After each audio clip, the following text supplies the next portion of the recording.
What's up, everybody? We are back with some more MMA DFS picks for DraftKings, lineup advice, also for FanDuel. UFC Las Vegas, don't get it twisted. People on Twitter will tell you it is not UFC Vegas 71, it is UFC Las Vegas. But we're here to break it down for you. Best bets, picks, strategies for DFS, everything you need. Petr Yan, Merab Dvalishvili. Lots of fan favorites on this card, or at least a lot of DFS degenerate favorites on this card. We got Dvalishvili, we got Romanov, we got JJ Aldrich.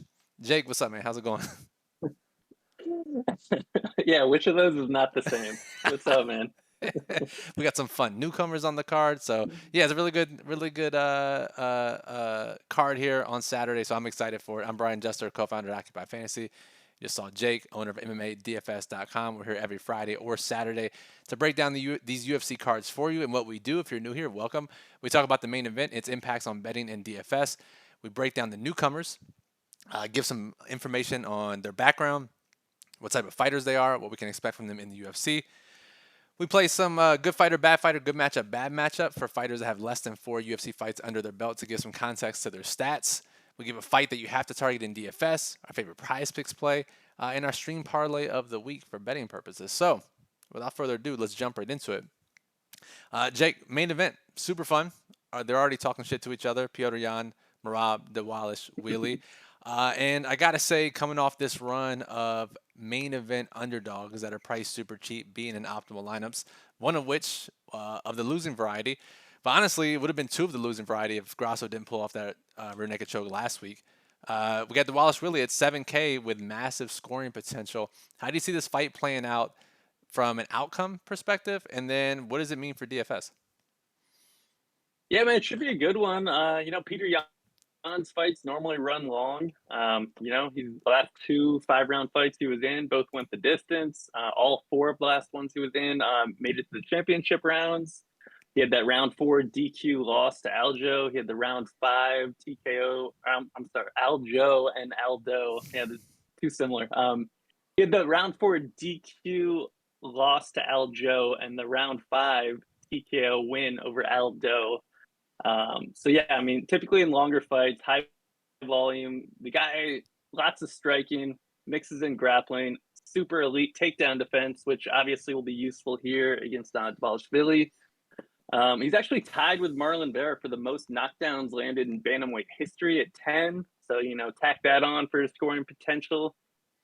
Just generally scores really well. He scored 154 in that 5th round finish over Aldo. So lots of scoring potential. We've got Dvalishvili always pushing the pace. This will be his first 5-round fight, but the guy is an absolute machine. We assume he'll be fine for 5 rounds, and who knows? Maybe he just goes so hard in all of his 3-round fights, immediately in the back he collapses. But I don't think that's actually the case. I think he's got amazing cardio. That's what he's known for. I think he'll be fine. But it is his first 5-round fight of his career, so it's a little bit of an unknown there, but should be fine. Should be pushing the pace nonstop. We expect it to run long. The odds makers expect it to run long. I think it's negative 200 to go the distance. So 63% rake-free implied chance that it goes the distance. And if it does, we should see a lot of volume. Maybe not as many takedowns from Dvalishvili just based on how good Yan's takedown defense is. But that might be useful in prize picks where you still get takedowns defended. We can talk more about that later. But yeah, I think it's going to be super high volume. You look at Dvalishvili's 2 losses, he averaged 86 points in his 2 3-round losses. 86 in 3-round fights. He's averaged 120 points in his 8 UFC wins. Just absolutely crushing it. So you see his price tag at 7,000. Everyone's going to be jamming him in. I think maybe a few more people are going to fight stack it than normal because he's so cheap.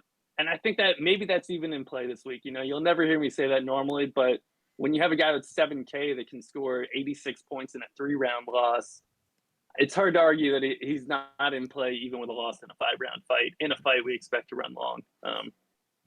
So I think tons of scoring potential all around. I still think Yan's going to end up either most likely winning a decision. I think he's got a chance for a late finish. Obviously, there's some bad blood here. Dvalishvili is Aljo's teammate, best friend, Jan's pushing him at face-offs. Definitely, these guys aren't, they're not buddies. So Maybe Yan will push harder for a finish. He's coming off back-to-back split decision losses, so obviously he doesn't want to go to the judges if he doesn't have to. A lot of people would argue he got robbed on at least one of those. I would say the Aljo fight was close. It came down to the first round, and not much happened in the first round, so it's hard to make a strong argument either way. But yeah, I mean, on O'Malley, I think most people thought Yan won that. I thought he won it. So somehow he's 1-3 in his last 4 fights, which is crazy because he's arguably the best 135-pound fighter in the world.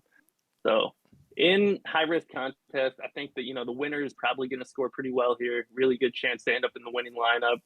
And a chance that we see a fight stack. But I would say if for a fight stack to work, you're going to need a max of 2 underdogs on the slate to win.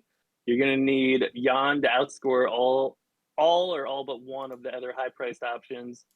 You're going to need the fight to end in a decision, and you're going to need Dvalishvili to score pretty decently in the decision. So you need everything to go right, but not impossible. We've seen it happen before. Dogs have been struggling lately. I mean, we saw in the Petr Yan Corey Sandhagen fight that stack ended up in the winner. So obviously, Yan's fights are conducive for that. And then I think this is a really, really good low-risk slate. Obviously, you're going to stack this fight. We got the mispriced Carlston Harris on top of that. So, I mean, it's just automatically a great low-risk slate. Play lots of cash, lots of small field. And I like it in large field, too. So speaking of Carlston Harris, right? Great breakdown of the main event. I think you pretty much covered everything there. Now, we had Carlston Harris scheduled to fight as a minus 135 favorite earlier in the week. His opponent drops out. Jared Gooden, who was in the UFC for a while, is now back in it, steps in on short notice, 6 pounds overweight. Doesn't matter. The fight is still on. However, obviously, DraftKings can't change the price. Carlston Harris remains at 8,300. He is now minus 300 in that range against Gooden. Gooden is priced appropriately since he was added late at 6,900, so he'll be normally owned for a plus 270 underdog. But Harris Jake at 8,300, super underpriced, going to be one of the most popular, if not the most popular fighter on the slate. In low risk contests, a guy you must have. But he has great scoring potential as well, so it's hard to leave him out of tournament lineups, I think, too. Yeah, man, I agree. I mean, he should be 9,300, based on if the pricing came out now. So he's $1,000 too cheap. All 3 of his UFC fights have ended in the first round. He won 2 of those. Yeah, I mean, definitely tricky. I mean, Gooden's a brown belt. I don't think Gooden's ever been submitted. I think he's been knocked out a couple times, but pretty good takedown defense. 85% based on his first 4 UFC fights, where he went 1-3. The funny thing about Gooden is his only win came in another short notice fight that he took on a few days notice, and he landed a first round knockout. So I mean, that would be one argument, for how Harris fails. But Harris is a grappler, so he's got lots of ways to score well on DraftKings. He could get there in a decision, he could get there in a submission, he could get there in a knockout. So it's definitely tricky in tournaments. Obviously, you lock him in for low risk. I think there's a really good chance he does get in the tournament winning lineup. So you have to build, knowing that he's going to be, close to 50% owned. And how do you not have a ton of dupes? Yeah, it probably won't be like last week again, where every single 8K fighter scored 115 plus and he gets priced out or outscored. I think it's safe to say that probably won't happen again. But crazier things have happened. Ill-timed finishes, Gooden wins, slower pace fight, whatever it may be. So let's just keep that in mind for our range of outcomes. Now, moving on, we do have 3 newcomers on the card. These are fights that we always like to look at to get an edge on the field. And Jake will start from the earliest fight of the night until the latest fight. For the 3 newcomers, first one on the list is SD Dumas. Yeah, man, 27-year-old, undefeated, 7-0. Pretty raw. He hasn't fought like a ton of good competition, so it's kind of hard to know how he'll transition to the UFC. He's coming off a 47-second first-round submission win on Contender Series, so hard to take too much away from that. Locked up a guillotine, fight's over before it really starts. But he's got a Dutch kickboxing style, throws a ton of kicks, also looks to grapple. We saw him dominate in his one decision win. We saw him completely dominate the opponent on the mat for the whole fight. Just keep in mind the guy he was fighting normally fights down at 170 pounds opposed to 185. So, we haven't really seen him do that against a guy his own size. But, whatever. He was on the regional scene. He was getting a lot of easy fights. But overall, looked good. Leg kick KOs, head kick KOs, submissions, good grappling. Lots of scoring potential. Potentially fraudulent potential as well, just based on the level of competition. But, I mean, that just makes him an unknown. He could be good, he could be really good, he could exceed expectations, or he could struggle when he faces tougher competition. But he's also not getting the toughest fight here. I mean, Josh Fram has been absolutely dominated on the mat, 0-2. So I think it's a good matchup for Demas here. Sounds good. Moving on down, one of your favorite fighters on the card, we have Carl Williams, nickname None. Yeah, no, I mean, you just nicknamed him King Carl over here. 33-year-old, 7-1 wrestler, making his debut, coming off a decision win on Contender Series, which I think a lot of people look at that and they won't be that impressed because he landed 3 takedowns. You know, he took that fight on like 5 days' notice, and he was moving up from light heavyweight to heavyweight. He was taking on a former Penn State D1 All-American wrestler who was an absolute bowling ball. So, I mean, when Williams took him down, the guy wasn't getting back up. So, I mean, there was no way he was going to chain wrestle and land a ton of takedowns in that fight because he could just control the position. And, you know, he also didn't have much time to prepare for it. So, I mean, I'm guessing that, you know, picking up a 265-pound guy over and over, probably tougher on your cardio if you took the fight on 5 days' notice and, you know, the guy has 30 pounds on you. But if you go back to his second most recent decision, I mean, Williams was literally, I mean, I don't think I've ever seen anyone land more takedowns in a fight than Williams landed in that fight. I mean, it was easily 20 plus. I think I counted like 24 or something. It was like 15 in the first round. I mean, it was just takedown after takedown after takedown. So if he can do that in the UFC, massive scoring potential. And I think the reason to be optimistic in him is now he's taking on kind of a smaller heavyweight. So he's not taking on the type of heavyweight that's just going to lie in his back the whole time. I think that we're going to see Lucas Brzeski be the type of guy that does get up and give him more opportunity to put up big takedown numbers. And Williams also has decent hands. You know, it's not like I mean, he's primarily a wrestler, don't get me wrong, but he's got power in his hands. He's capable of landing knockouts. He's still really new to MMA. He turned pro like 2 years ago. And most of his career has been at light heavyweight. So he's moving up to heavyweight now. He's staying there. Even though after Contender Series, he was like, oh, yeah, I'm going to move back down. And UFC was like, nah, you're going to stay up at heavyweight. You know, his situation is similar. Obviously, they're very different types of fighters, sizes as well. But he's very similar to last week. Name is escaping my mind. Who's the guy that was like 9K, wrestled, got the decision win over Ribovitz last week? Oh, over Ribovitz or over Parisian? Oh, over Ribovitz last week. Oh, I was thinking 2 weeks ago, that heavyweight guy, because he also used to fight at light heavyweight. Oh, yeah. Over Ribovitz was Loic last week. So Loic was kind of the same price. His finishing odds, despite Williams being of the upper weight class, the finishing odds don't stick out that much. And other guys around him stick out more from that perspective. So despite the wrestling upside for DFS, we'll see him go lower owned because of the odds being in place and the finishing potential, or at least the inside the distance numbers being lower than typically would be for this weight class and compared to other guys around him. So I think I really think you're onto something here as a gem, Jake, because I think he will go overlooked. Yeah, man, for sure. I think he's going to be massively overlooked. I mean, his projected ownership is like 19% right now. You know, look at Batista coming in like 43%. Yeah, big difference there. All right, so we already know what will be an important fight for us tomorrow night. Moving on, we have the final fighter making their debut, Vitor Petrino. Yeah, so younger guy, 25 years old, coming off a second round knockout on Contender Series. Also 7-0 with 6 finishes. He's knocked out 5 straight opponents.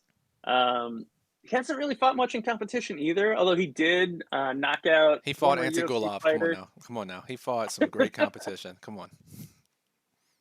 Yeah, I was giving the asterisks of he sort of fought a legitimate fighter, except for not a legitimate fighter, because Antigulov turns into a pumpkin in the second round every fight he's ever been in. So I don't know, like, how much credit do you give for knocking him out in round 2? Like, fair. But yeah, he fought a former UFC fighter, but Brazilian kickboxer. You know, hasn't fought much. Similar to Demas, just hasn't faced much in competition outside of your boy Antigulov.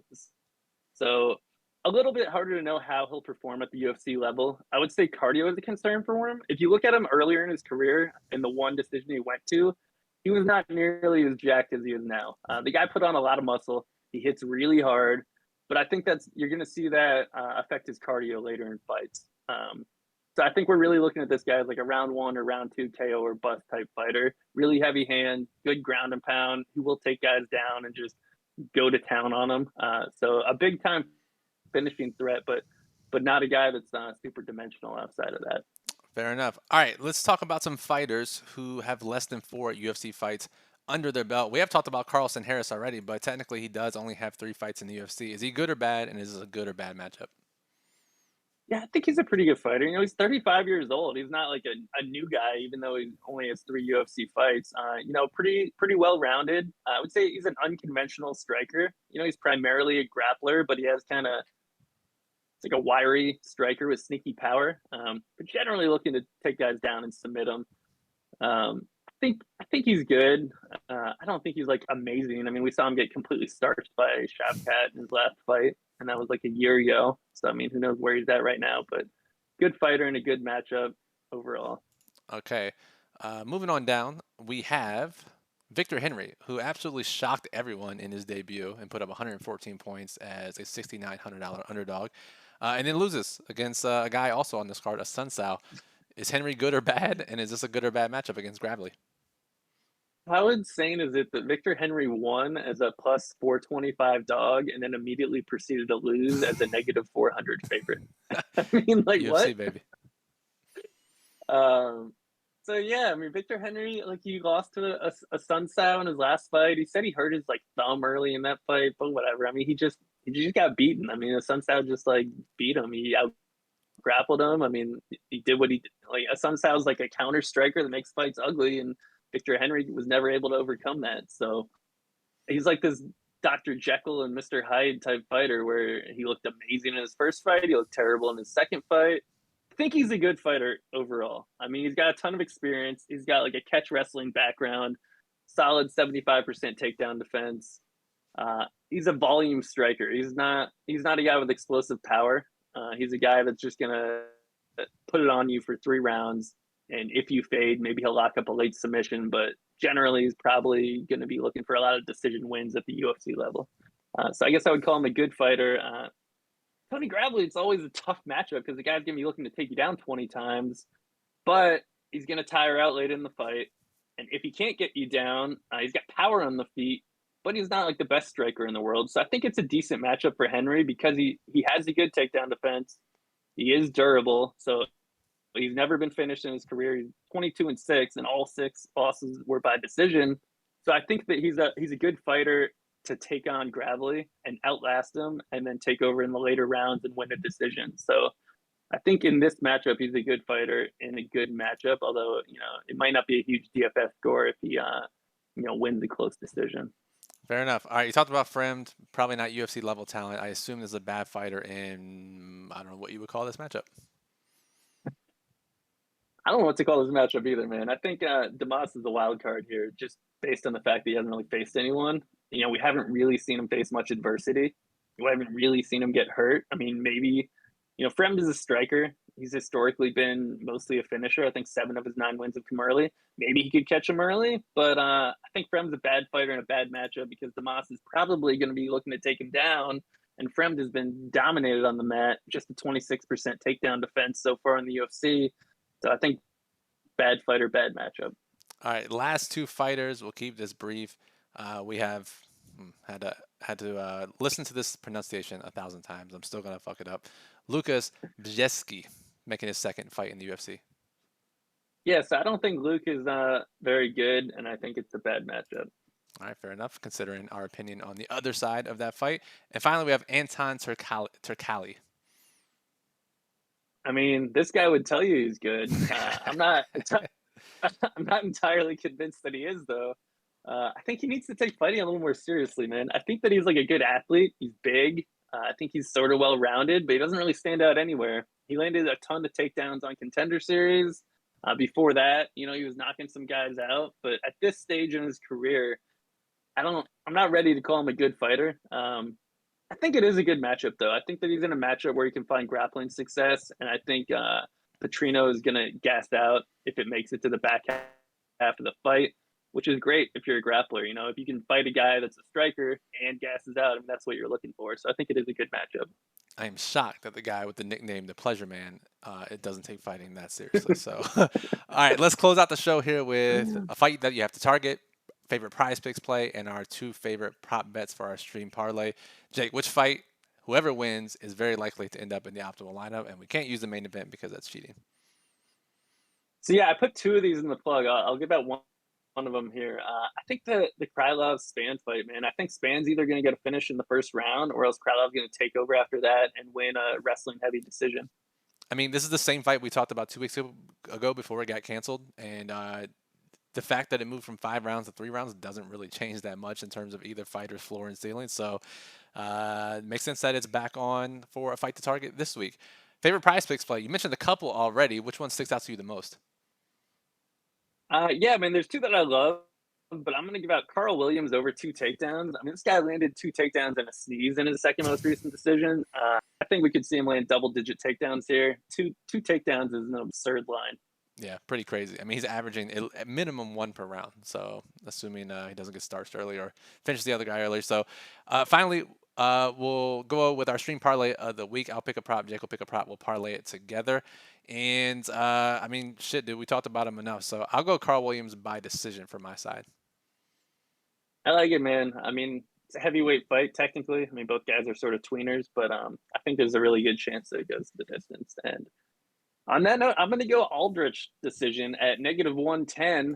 Her money line is, I think it's sitting at -350 now. It was all the way up at -400. Apparently, Lipsky got a little bit of action just because no one respects Aldrich. But either way, we've said it basically every time she fights. Her decision line should be much, much closer to her money line. -110 to -350 is way too big of a gap, even though I think it is a sneaky chance where she could get a finish. Maybe. I was just saying, Spidey senses are going off a little bit for her only to be -110 for a decision. And I mean, you see it all over Twitter, right? You see it like she's only scored 86 points in her highest scoring win. Now she's 9,400. No one's going to touch her. True or false? She scores more than 86 in this win against Lipsky. Yeah, no, I think she does. I think she's going to wrestle more. And then the question is just whether or not she gets a ground and pound finish, which, I think Aldrich's last 8 wins have come by decision. So she's due. She's due. She's totally due for a finish.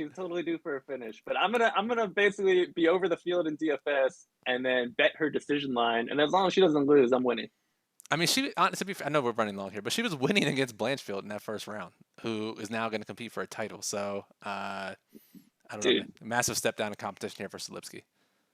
She took Blanchfield down twice on 6 attempts and defended all 4 of Blanchfield's attempts in that fight. Like she made Blanchfield look so bad. People were like, I don't know if this Blanchfield's that good after that fight. I mean, yeah, Aldrich looked great and then just got caught up in that guillotine in that fight. And I get it. She's a boring fighter. She's not explosive. She doesn't have submission skills, but super elite takedown defense. And she's been wrestling way more lately with her attempts. So I think it's a good spot, a sneaky spot. And Lipsky may be the worst defensive wrestler on the 125-pound division. I mean, just mauled on the mat. Her last 3 finishes, she got finished from ground and pound. 3 of her last 4 fights finished in the first 2 rounds with ground and pound. So it's a prime spot, but it's JJ Aldrich, so you can't. JJ Aldrich, 10%. Come on down. I love it. All right. Yeah. So that'll do it for this video. What? Oh yeah. Final thought, Jake. Well, I was just gonna say the parlay plus 472 with Williams decision, Aldrich decision. And I will say, if we lose the parlay, it's likely a good thing because they have done something outside of what the field expects. So, we'll take that as a hedge, certainly. So, all right. We appreciate you listening to the very end. If you're not subscribed already, make sure you are to the channel. Get notified when we upload these UFC videos every Friday or Saturday. Sometimes we go live. Sometimes we upload on Friday evenings. You let us know what you prefer. Drop a comment below. If you have any questions about the slate, you can always comment on this video. Join our Discord server. That's the best way to get in touch with us and chat with us and sweat out the fights with us. Give us a thumbs up. We appreciate that. Lets us know to continue to make these videos. And make sure you check out all of our content that we've referenced here today. Jake's work at MMADFS.com. Premium and free content, fight breakdowns, best bets, the archive. Check out OccupyFantasy.com. Jake's write-up, top plays, lineup construction tips, best bets, prize picks plays. Occupy model ranks every fighter with projected ownership. I would say the most accurate in the business, thanks to Jake. And our lineup builder allows you to build up 300 lineups. Jake, someone asked us today, how do I download your model values to use in an optimizer? And my answer was, you just go to our optimizer and use that and use our lineup builder. That is the easiest way to build 300 lineups using our Occupy model value. So for Jake, at DFS_MMA on Twitter, at MMADFS.com for all of his work. Follow me at Brian Jester FF. At Occupy Fantasy is where you can find us on Twitter. Thanks for listening, and good luck at #UFC Las Vegas.